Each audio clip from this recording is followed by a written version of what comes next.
It's the Wow Show. It's Women on Women. I'm Shazmin Shamsuddin. I'm Joanne Campopo. And I'm Ning by Zura. And today we have a lovely guest with us, Eka Shereen. She is the founder of Hope Valley, an outpatient treatment facility. Now, if you look at Eka today, you would not recognize the woman that she was. For 20 years, Eka, you abused substances, you were a drug addict, and you turned your life around. You got your master's in addiction science, you're a certified recovery coach, and you're helping a lot of people who had the same problems you did. But, you know, going back to those days, your party days, I'm just wondering, what was it that made you curious to try drugs? I just was interested to see what it would do to me. Yeah, I was just curious to try. Wanted to know the effect of drugs. Yeah. Right. You were in your, what, early 20s? My teenage your years, yes. Teens. How Yeah. does a Wow. teenager in the 1990s? How young was your teen? 15 years old, I tried my 15. first marijuana. Okay, marijuana. Okay, and Yes. but marijuana is also a kind of like A gateway drug. a gateway drug to everything else, right? Yes. Did you try it on your own or with friends? Yes, I was hanging out with the senior boys and I was begging them to let me try. I was never forced to take anything. I want to make that clear. Yeah, and Yeah. Out of curiosity. I mean. Yeah, because I Out was wondering, where does a curiosity. 15-year-old get drugs? So it was the older boys. yes. From 18-year-old boys. Now we know. Kan, but Okay, what was the most exciting thing about those early days? I mean, I guess. I just wanted to party. That's all I wanted to do. I mean, I was in school. I was almost a school dropout. And, 3-4 times a week, I'll be at the club. Boom, boom, one of them. kan, semua comes back to me kejap lagi. She was like, Okay, she was familiar. I'm the gateway. Okay, aku pun pernah pergi sana dulu. I mean, Aku tak pernah. I understand That was when a you famous said place. that you were partying as well, because a lot of during that era was partying, and because we were partying to the wake of dawn, so something needs to give. I mean, it's not like you could drink coffee and still be awake until 10 in the morning. Can't. But wait, 15 years old. How did you manage to get in? I had a fake ID. It wasn't really a fake ID. I reported, I shouldn't be sharing this. I'm giving the younger kids this. But yeah, I reported a stolen don't IC, try this and at from home, there please. I did forge the dates. Right. Wow, you Yeah. forged the date. Yeah. Wow. So, okay, so 15, of course, that's your gateway into other things. Yeah. When did you start clubbing? Around that same 15, time, 16. 16, 17, yeah.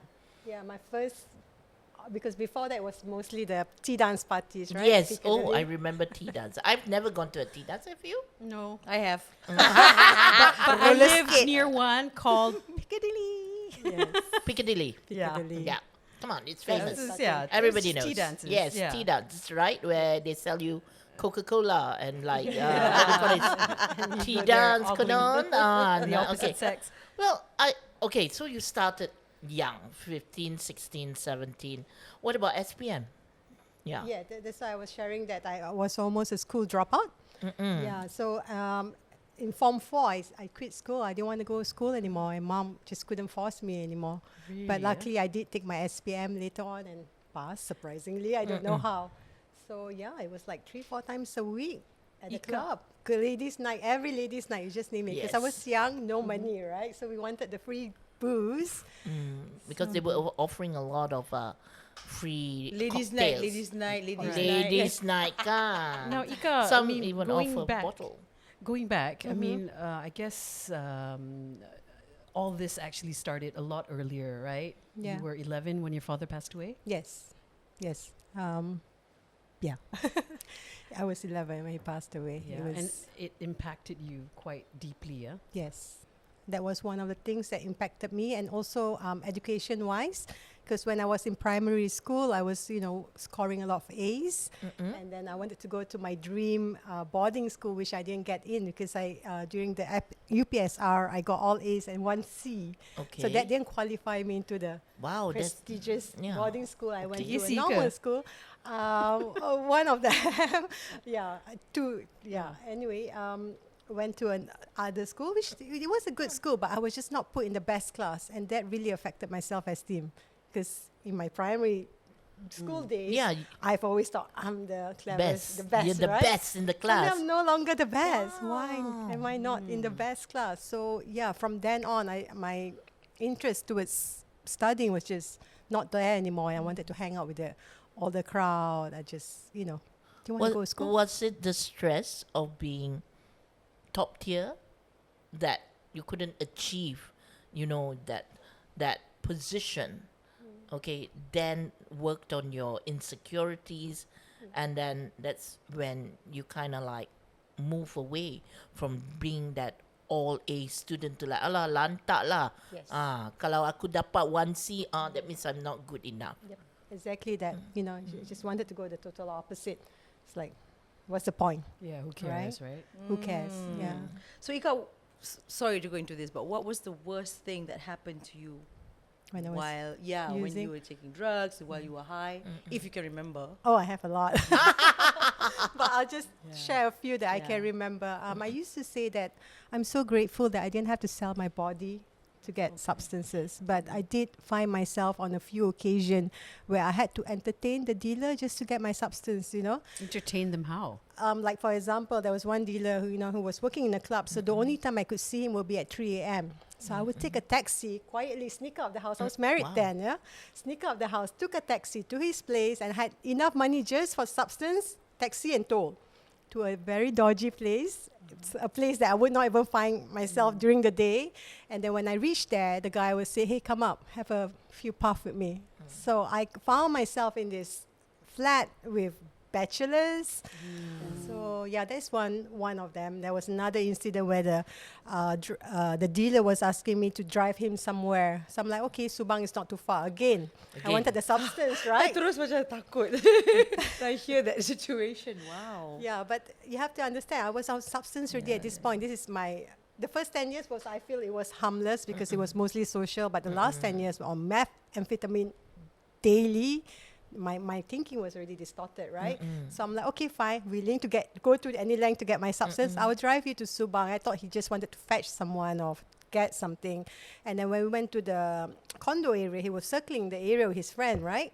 Driving my car. And as we were leaving, the security guard started shouting at him and screaming at him. And then I just realized then that he was actually there to steal a bike or a car. He was using my car. But using your car. I know.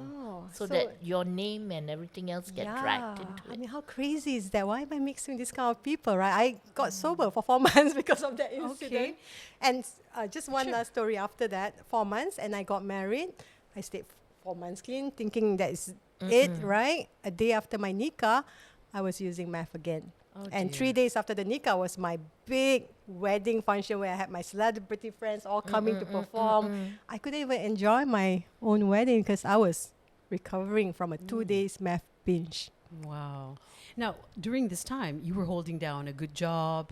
Yes. Did people know at work that you were an addict? Eventually, yes. Eventually. How 'cause did you of course, mask it? How did you hide this? it was hard. I mean, at first, yes, I thought I could mask it, but after a while, I'm not going to work. I'm coming in late. I'm coming up with all sort of stories, excuses to, lies to. Well, perhaps you can help us understand the different degrees and association and also what it does to you. So we're talking, after marijuana, what were you hooked into until you have no choice but to rely on meth to even continue? So from marijuana, of course, there was other substances Okay. in between, right? Marijuana was daily, that's why I'm mentioning it. And then it was a phase where it was the rave party phase. So I Yes. was very much into the ecstasy. Yes. But I did not bring ecstasy home because I know when I bring it home, that's the end of it. Because that's what I did with marijuana. Okay. So that time, during my ecstasy phase, I started working. I was a sound engineer. So it was mad dog work Monday to Friday, Saturday rave party, Sunday recover. So that was the pattern for about. It was kind of like what the clubbing life Yes. is around that Exactly. era. I mean, I partied during that time as well, and I'm sure we've bumped into each other one way or another because if you're a sound engineer and the fact that I'm constantly around DJs, not radio, club DJs, we would, but that was the culture. Yes. That was the culture, but MDMA and ecstasy, you can get out of it, right? In a way. In a way, yeah. In a way. But what made you take the harder stuff? Yeah, so I guess friends influence also. So I was hanging out with a DJ friend of mine. He was, Yes. yeah, he was They're a all close, DJs. very Club close, DJ lah. close buddy. Club lah. Club DJ, yeah. Not radio DJ. Bukan radio, bukan radio. We're a Yeah. bit lame. Yeah, so 'Cause we gotta get up for 6 a.m. shows. Yes. Never mind, sorry. Aku pun dulu gilakan DJ juga. Semua DJ juga. Kita balik baru pukul 6. Bukan start It work. girls macam tu. Okay. Sorry, go on. Go ahead, DJ. You were hanging So it was around a DJ. Don't He was- mention name because Yeah, most no probably need, no kita need. oh semua no, tahu. no, no. Oh, he has passed away, by the way. Oh, dear. Yeah. Ooh, Very I sad. think I know. Okay, never There's a mind. few. Continue. We've lost a few in the we've past lost few a years, few. which is very We sad. have lost a few actually. Because of the lifestyle. Yeah. So And you- this so- one was still smoking meth until the end, Oh, unfortunately. So from MDMA and ecstasy, Yeah, you so- went on to meth. No, the first few times I tried meth, I didn't like it at all. I hated it because of the recovery. Okay. Like ecstasy, I could just use Sunday, Monday, I'm okay to go work. But when it comes to meth, it's like a 1 week recovery because I would not feel myself and the recovery was just so long and I would curse it. Never again, never again. But again, I broke my own rule. There was one day, hey, I've got something on tomorrow. Can you give me a little bit to tapau home? That was my big mistake. it's and like it never stopped then. Like as if tapau teh tarik macam Tapau tu, but balik it's rumah not. lah with the bong and What- everything. Yeah. What did it give you? Because I know it gives you different kind of emotions, like when you take marijuana, when you take MDMA and ecstasy. What about meth? What about meth that kind of made you like cannot go without? I thought that it made me productive. Oh. So I'm more into stimulant. I like to do work. I like to do Faham. stuff. So yeah, it made me confident. It made me feel alive. It made me excited and happy. So it gave you confidence. Because initially, that's when you went downhill because self-esteem. your self-esteem and confidence because you couldn't achieve your 8A target ni lah lantak lah aku tak nak, what's the point, I studied so hard, I can't even get into the best boarding school which I wanted, and then it was downhill from there. So with math, what it does for you, it gave you that false Confidence. comfort, false, you know, if you're on it, you feel like you're on top of the world, I can do this, I'm like Leonardo in Titanic. And it's that feeling that you chase, even though you know that is detrimental to your health, to everybody else, and even people that interacts with you. Actually, I also got a bit of a story about that because I started partying because I didn't have a good connection with my father, right? My late father. So I felt like, okay, I'm so famous, I'm so big now, I have to layan everybody, you know. Let's just go out and party. Sampai at one point, I realized that I was losing my voice. So my breaking point was, okay, I must stop smoking. Because I was also like smoking a lot. Dah lah nak nyanyi soprano ni.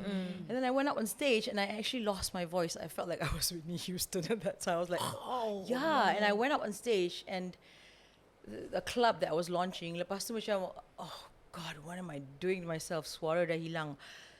That was my Your breaking turning point point. as well because I was like, okay, that's it. Buang semua. Because this is my rezeki, right? Yes. And please, don't make me viral again. But I'm just saying that we can't help it actually in the industry. Because I also was hanging out with so many DJs, blah, blah, blah. And they asked you to try. Okay, try. So at some point until you realize, ini rezeki periuk nasi. Aku ni. You know, but if I don't take care, and my dad was not there. I mean, he wasn't there. He was just not there. So for me, I was just angry with men. And you know, the fact that tu yang aku tak pernah date lelaki Melayu tu. And I was like, Ini semua pasal lelaki. kan? Lelaki Melayu. But lucky enough, I had some gay friends. It's always the gay friends that always like come and save you. So they were like waking me up and just say, "Oi, you know, kau nak buat apa ni kan Yeah, dengan hidup intervention with lah. your life. Yeah. So Yeah. I mean, Yeah. I can so relate. Did you have friends who tried to, you know, set Get up an you out of it. intervention for you They during this time? did. Yeah. They did. My friends found out first, and when they couldn't get to me, they told my mom, and I was so upset with them. Like, Okay. why would you tell my mom? You mean your mom didn't even suspect? No, because I was very good at hiding it. Even the people around me, even all my colleagues, I was working in a Yeah. media prima, they didn't know because Ah. I was good at faking it in a way. Oh, You know, yeah. I didn't look well. I was skinny. I was 40 kg and I was pale. But I used all sorts of excuses. I got thyroid or whatever problem. So What was the breaking point for you? the breaking point, I guess, one of the I have had many rock bottoms, right? One of it would be when mom, because when mom found out about my addiction, it just her whole life came falling apart lah. She couldn't eat, she couldn't sleep, she couldn't function anymore. She neglected all the other family members, right? So she was trying to rescue Eka, save Eka, getting me to treatment and sending me for my support group and everything. And there was one time when she wasn't chasing after me anymore. She came up to me, she touched my head. Oh, my poor daughter. And she walked away. That was the Wow. first time. Yeah. You can feel that? Kan? Okay. Yeah, I found. So I'm I like, found- wow, if my mom gives out on me, because everyone else has given out on me, colleagues, friends, everyone, even my own, probably my brother came to that point already. My mom gives out on me. That's it, man. I've got Yeah, no nothing. So one. that's when not long after that, I called her. I'm like, okay, mom, I'm ready. I'm ready to go rehab. Did you check yourself in or? Yes, because before that I told her don't ever force me to treatment because I'll Yeah. be counting the days I come out I'm going to use, right? So I wanted to go willingly, which was good. Yeah. What is that process like? Let's say you were a substance abuser and Yes. you dah sedar and you nak okay, I nak taubat, I want to get clean. What is the next step actually? Okay. Number one, we were talking about this earlier. I would say do an assessment first. See whether you need inpatient or outpatient. Inpatient meaning you So stay at the that's treatment where facility. at your clinic. My clinic Yeah, can, as cool. other professionals in the fields as well. Yeah, and then some people are now complaining. One of the struggles that we face, the challenges that we face today will be people don't have money for treatment. But there are free options like support groups, like Narcotics Anonymous, Alcoholics Anonymous, available in Malaysia. So there are free options too. So there's no excuse for not getting treatment. What about pride? You know, some people they're like malu, like oh, you asked me to go for like narcotics. What do you call this? Support group, Group, or even alcohol support group. You know, to them it's like I can do this on my own. You know, Which which we a lot wo- of people like. we let Tak them. apa. We I let do them, on my own. yeah. 20 years later, still Still I the do same. on my own lah. Still the same, right? So that's when I will work with the families instead. Okay. So you can't save your loved one, we can work with you. So we'll teach you how to set healthy boundaries. Because at some point they have to save themselves because not everyone will get saved, right? So if they continue to betul. want to carry their loved ones, they might go under with them too. Yeah. So we work with the family and share with them how they can approach the situation. So when you checked yourself into rehab, how long were you there for and what actually happens at rehab? Okay. Only 2 months Uh-huh. because I was ready. Yeah, the first month was mainly to work on my substance abuse. Second month was on my relationship issues because Okay. I am a love and fantasy addict. This is topic for another day, I guess. Because Oh, love, love addiction, and fantasy addict. sex, Okay, I get fantasy, all is a form of addiction too. Yeah. So, sorry, your question, what happens Yeah, in what the rehab? happens They in have a rehab? very nice program that is available, like either from the morning all the way till the evening. Everything is packed. So you wake up, you have breakfast, you must eat on time, have breakfast. We have group sessions, counseling sessions, and workouts, and all this stuff, which you learn, and then you take all these tools for your long-term maintenance. Okay, and in the Yeah. meantime, it's cold turkey lah all the way. Oh yeah, it's total abstinence. Total But of abstinence. course, you have to see a psychiatrist first, and then they make sure you're stabilized in terms of psychologically stabilized first. Yeah, and What were your yeah. withdrawals like? For meth, it's not like heroin. You know, heroin is like a body withdrawals. For meth, usually it's just you just need to slip it off and just eat. Yeah. Yes, at one time I was like, oh, maybe if I do this for a while, then I lose weight and I have support group and friends around and they will tell me, Joanne, it's enough and pull me out. that didn't happen, but Oh my God. they don't eat like with meth. Yeah, and don't eat. and actually, someone approached me and said, "Hey, Joanne, I tell you what, you either get dengue, so you lose weight, Yeah. or why don't you take meth?" And then at one point, I was just like, it's just a joke. I was toying with my Yeah. friends, my clubbing Right. friends, and these are all people that have taken other stuff. And I say, okay, what if I take meth, and then I lose 15 kgs? Then you all are my friends, right? You pull me out lah. They look at me and they slap me and like, don't you ever try. Wow. Yeah, I mean, it's to a point like during that time, the clubbers, the community that I was in, also took care of each other. So there were certain no's, like no means no, and math was one of them. Was it easier for you to recover when you go into when you checked in? Yes. Because there are other people suffering the same as you. Did you find like a community that perhaps you kind of belong and you Support can group, help kan? each other out? Okay, so before I went to rehab, actually there was 7 years of trial and error already. I was trying to quit for 7 years. So when mom found out, she brought me to see a therapist, and that's the time I stayed off about 4 months. Right, I went to see a therapist, and the therapist introduced me to the 12-step support group, Alcoholics Anonymous, Narcotics Anonymous. So in that 7 years, I was in and out of AA and NA regularly. Well, I would stay abstinent 1 month, then relapse 6 months. Go for another 1 week, relapse another 9 months. So next thing you know, 7 years has passed. So I needed it's a that. pattern. It's a pattern. But you said Yeah. you needed that. I Why? needed, because every time I relapse, the bottoms gets lower and worse and crazier, and like, like you were asking about, if they don't want to go rehab. So if they want to continue using, let them be. We can just pray that it doesn't cost them their lives, because it could, right? So because they need to reach that bottom to the point where they become willing and they'll surrender. Like, okay, I'm done. So bila diorang keluar, let's say Yeah. after 2-3 Yes. months, they're okay. They've Oh, not managed, okay. not okay, but they are A accepting. bit more stable A lah. bit more stable. Does the clinic also Follow see up. them follow up on a regular Very basis? important, because the success rate we're looking at only 10%. 90% goes to rehab and come out relapsing. So the key here is when you come out, you need a solid aftercare. You must continue with outpatient. You must continue with support group. You must continue for your counseling or whatnot. Yeah. What about group of friends? Like, I know for a fact that if you're already an addict, Yeah. it's not only your own, because it's The your circle. group of Yeah. friends, because you will seek your own people, Yes. right? So they also need to be cut off from your life. Some. Right? Yes. In my case, seriously, all my girlfriends, they still smoke marijuana.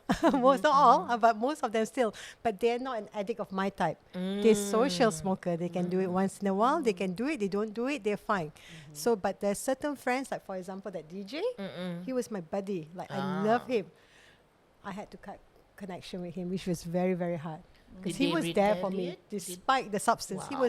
He was a good friend to me, and I told him I can't be friends with you because there's no way I can hang out with you without wanting to use meth. Did he understand that though? It was hard for him to take it. He felt betrayed. He felt like, that's why when his passing was, I took it quite hard because, he passed away thinking that Faham? I neglected him as a friend. So, but I had to choose recovery above Yeah, anything. you have to- Absolutely. Sometimes you have to save yourself. You can't save. But I'm sure it's Save tough at everyone. that time Oh, because you very love that tough. person and then you think it's love. Yeah. Yeah. Kan? Yeah. But yeah, so having been through the whole process Yes. of drug addiction and you've recovered and Yes. you're helping people right now. Yeah. What do you think Malaysia is tackling this well with this issue? Come on, honest. No. Yeah. If you ask me, we're so behind The compared to support. other countries. Yeah. But there's been talk about the government wanting to decriminalize addiction, decriminalize suicide, and so on. So we're hoping we'll go towards that. Then things will improve because there's just not enough education on this topic. Because there's so much stigma around addiction. Yeah. People are still looking at drug addicts as sampah masyarakat. They patutlah penagih dadah, patut letak je dalam lockup. Lagilah dia depressed. Putting them in jail will not solve the problem. Yeah. It's a disease. You need to treat it like it is a disease. Did you feel like sampah masyarakat when you were an addict? Yeah, all the time. That's why I'm vocal about this today. Because if I continue with that thinking that, I'm useless, I'm scum of the earth, how do I recover, right? Yeah. So once I got to learn that, hey, it's not a choice. Addiction is a disease. I am born with the genetics. Predisposition. The cause of addiction is 40 to 60% genetic, 40 to 60% external environment. So the external environment can be any form of abuse, neglect, sexual, spiritual, emotional, the whole works. Of course, like what we mentioned, decriminalize addiction, number one. And number two, create more awareness on addiction and mental health especially. Because the suicide rate is really worrying. That's It's right. gone up You, really bad. you yourself attempted it three Yes, times, right? three times, yes. Um, And one of the reason I didn't get help, because I swallowed a lot of pills. I'm too scared to jump off the building or cut Yeah, myself, right? So I correct. swallowed a whole bunch of pills, right? And then when I saw a psychologist, she said, didn't you go to the hospital to get yourself checked for brain poisoning or anything? I said, no, because I don't want to go jail. okay. So Yeah, that is that thinking, right? If I commit suicide, I go to jail, right? So Yeah. don't share with anyone, keep it to yourself kind of thing. So who saved you? I mean, like, how did you? I mean, if you've There taken a wasn't lot enough, of. it wasn't enough to kill me. Oh, luckily. it just made you. I was very sick the next day. Yeah. Again, mom, my rescuer Yeah. came to save me. lah. Alhamdulillah. Eka, what do you think about the fact that in moderation, drugs can be beneficial for some people? For example, those who have cancer, who have Parkinson's, also people with ADHD, schizophrenia, and things like that. Yeah, I do believe that some substances do work. Like for example, marijuana. I do believe in the medicinal properties of it. CBD oil, Yes. things like that. Yeah. However, for an addict of my type, we do practice total abstinence at Hope Valley because to me there's no such thing as moderation or controlled using. Yeah. But unless one day Malaysia legalized marijuana, who are we to stop that? So if it's being prescribed and they're taking in moderation and they can control it, then that's fine. But for us, we In Malaysia, practice it's still total a, abstinence. Like, stigma, I mean, right? Yes. So, yeah. Okay. You know, Eka, all things considered, are you grateful for everything that's happened to you, that, it turned your life around, you're helping people now, Yeah. Yep. and you found your purpose? Yes, absolutely. I thank my higher power. I thank God every day for this disease. Actually, if not, I wouldn't know of this new way of life, this new freedom. Because it saddens me to see still a lot of people around me are still, we call it sleepwalking in life. They still have not find that freedom, that happiness that's from within. They're still always looking for external thing to fill that void, right? So I am absolutely grateful for this because it's given me this life that I have today. And to help others, wow, that's a huge privilege. They help me more than I could ever help them, actually. Yeah. I would say, I don't know if it's correct, like the Mother Teresa. Oh, yeah. Wow. Inspirational. But just to help them feel less alone. Yes, That's what I've been exactly. getting. What's I mean, the the people. youngest age? I'm just wondering, that comes to your clinic, like paling Surprisingly, muda. the youngest client we've had so far will be a 12-year-old. Gaming addiction. Yeah. But Gaming borderline, addiction. not there yet, but Addiction, there's okay. borderline after doing the assessment. But it's better if you bring them in early, especially during their adolescence age. Yeah. Because So you don't want to just treat deal their with brains. drug addiction, is gaming, whatever addiction that Oh they have. yes, we which can is cover that about the different types of Wow. Well, why don't you addiction. mention So there's actually different kind of 5. addiction? There's Okay. actually 5 categories, but I'll just touch on Okay, 3 touch. first, the main ones. So substance is obvious. So substance, we have all sorts of drugs, prescription drugs, alcohol, sugar, food. Oh, sugar. Terasanya. salt ada tak? Salt. All of a sudden terasa, sis. Okay. I'm addicted to salt. Yeah, Aku ada same. addiction to sugar. It is addictive because Yeah. actually sugar and meth is in the same category. Oh my You know, it's goodness. Yes. That's it. And I thought all I did was eat chocolate. Kan? Okay. Yeah. Okay, and substance, gaming. very obvious. Everyone knows that, right? So this one is my favorite, people addiction. So people addiction, That under, means they must always be around people? under people addiction will be love, Okay. sex, Love sex. codependency, relationship, Or not co-addiction. wanting to be alone, right? Not wanting to be alone. Okay, Oh. it's like sex alone has different categories. So there's pornography, upskirt, and so on. So yeah, when people ask what's wrong with sex and love, there's nothing wrong with sex and love. It's When when it you becomes get dysfunctional. Yeah. Obsessive, yes, and but sex and love addiction is not about sex and love. It's just like getting a drug. Like, okay, for example, we used to look down at men who sleep around, like player lah, ni semua kan. But actually, for all you know, they probably have a sex addiction. So when they indulge in the sex, you think they are actually having fun, but it's a way of survival actually, and they usually don't feel good after. It's not just men, women pun ada juga. Women pun Women ada pun juga. ada. Exactly. Not speaking from my Yeah. experience. Tapi masa when I was performing and all that, kan, they call them, sorry, don't, with all due respect, GROs and Yes. what SPGs and Yes. all Yes. that. And I didn't realize at that time, because every time I perform, okay lah, dia ada official and unofficial. So when I perform for the unofficial, that's when I see, wow, all the SPGs around, and Yeah. I didn't realize that is Yes. also. It's an And addiction. Yes, love and fantasy. I was sharing about my fantasy addiction, right? I will have a crush on a guy. I could be crushing him for 5-6 years, and sometimes this guy don't even know I exist. The day I meet him, I'm like already fantasizing the day he's going to ask me out. We're going to live in this beautiful home with white picket fences. How many children? We're going to go holidays. All in my head. You're a And- fantasist. Faham. And I'm always jumping from one dysfunctional relationship to another.